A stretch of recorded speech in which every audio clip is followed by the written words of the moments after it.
मेरा नाम अर्जुन है।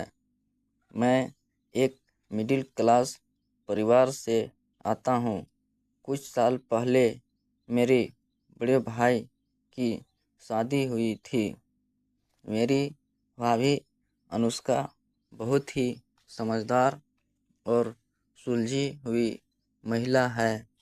जब पहली बार वे इस घर में आई तो उनके साथ उनकी छोटी बहन भी आई थी, नेहा। नेहा बिल्कुल अलग थी, मासूम सी, चुलबुली और बहुत बातूनी। पहली बार जब मैंने उसे देखा तो मेरी माँ के साथ रसोई में हंसते हुए बर्तन धोने में मदद कर रही थी। मुझे यकीन नहीं हुआ कि आज के ज़माने में कोई लड़की इतनी सादगी से भरी हो सकती है। मैंने खुद से कहा, इससे दूर रहना। अर्जुन ये भाभी की बहन है, कहीं कोई उलझन ना हो जाए। पर दिल कहाँ किसी की सुनता है। शादी के बाद कुछ दिन के लिए अनुष्का अपने मायके गई और नेहा वहीं रुक गई। वे घर में सबकी चहती बन गई थी। पापा के लिए चाय बनाना, मम्मी के लिए सब्जी काटना, मेरे लिए कॉलेज का टिफ़िन तैयार करना। एक दिन बारिश हो रही थी। मैं छत पर किताब लेकर बैठा था। तभी नेहा आई, भीगती हुई, हंसती हुई। क्या हो रहा है पढ़ाकू भैया, उसने चिढ़ाया। कुछ नहीं, बस बारिश को किताबों से बेहतर समझ नहीं पा रहा, मैंने मुस्कुराकर जवाब दिया। वो बैठ गई और फिर एक लंबी बातचीत शुरू हुई, किताबों से लेकर पुराने गानों तक। उसी दिन मुझे एहसास हुआ, ये लड़की सिर्फ मेरी भाभी की बहन नहीं है, बल्कि शायद मेरी कहानी की नायिका बन सकती है। कुछ महीने बीते, हम दोनों में दोस्ती गहरी होती गई, पर मैं कभी अपने दिल की बात कह नहीं पाया।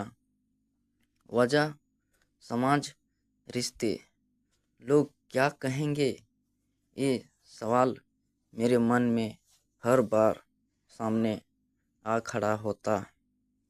फिर एक दिन नेहा ने कहा, अर्जुन, अगर मैं कहूँ कि मुझे किसी से प्यार हो गया है तो तुम क्या कहोगे?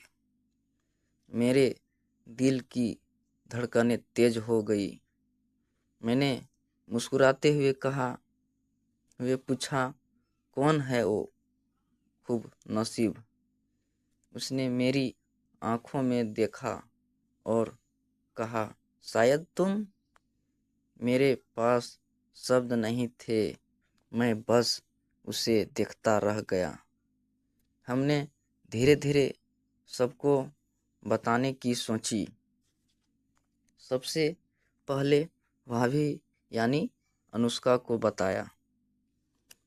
उन्हें पहले तो धक्का लगा, पर उन्होंने कहा, अगर तुम दोनों एक दूसरे से सच में प्यार करते हो तो मैं तुम्हारे साथ हूँ। लेकिन माँ पापा को मानना आसान नहीं होगा। और वैसा ही हुआ। हमने अपने माता पिता को बताया तो घर में तूफान आ गया। पापा ने कहा, ये कैसे रिश्ता है, बहू की बहन को बहू बनाना, समाज में क्या मुंह दिखाएंगे। माँ ने भी चुप्पी साध ली। हमने सबको समझाने की कोशिश की, ये प्यार है, इसमें कोई पाप नहीं, लेकिन समाज के डर से ने सबकी आंखों पर पर्दा डाल दिया। नेहा को वापस उसके घर भेज दिया गया, फोन भी छीन लिया गया। हमारे बीच कोई संपर्क नहीं रहा। दिन महीनों में बदले और महीनों ने साल का रूप ले लिया, पर मैं रुका नहीं। मैंने नौकरी पाई, खुद को मजबूत किया और अपने प्यार को साबित करने का फैसला लिया। 2 साल बाद एक शादी में नेहा को देखा। वही मुस्कान, वही आंखें, लेकिन चेहरा थोड़ा उदास था। हमने थोड़ी देर अकेले मिले। तुम अब भी मुझसे प्यार करती हो? मैंने पूछा। उसने आंखों में आंसू लिए कहा, प्यार तो हर रोज किया है, हर सांस में, हर खामोशी में। मैंने उसका हाथ थामा और कहा, इस बार मैं सबको मना कर ही रहूँगा। मैंने अपने माँ पापा को फिर से समझाया। इस बार भाभी और मेरे भाई ने भी हमारा साथ दिया। कई आंसू, कई तकरारें और बहुत समझाने के बाद आखिरकार परिवार मान गया। नेहा और मेरी शादी एक साधारण सी लेकिन बेहद खूबसूरत रस्मों के साथ हुई। कोई शोर नहीं, बस सच्चे प्यार का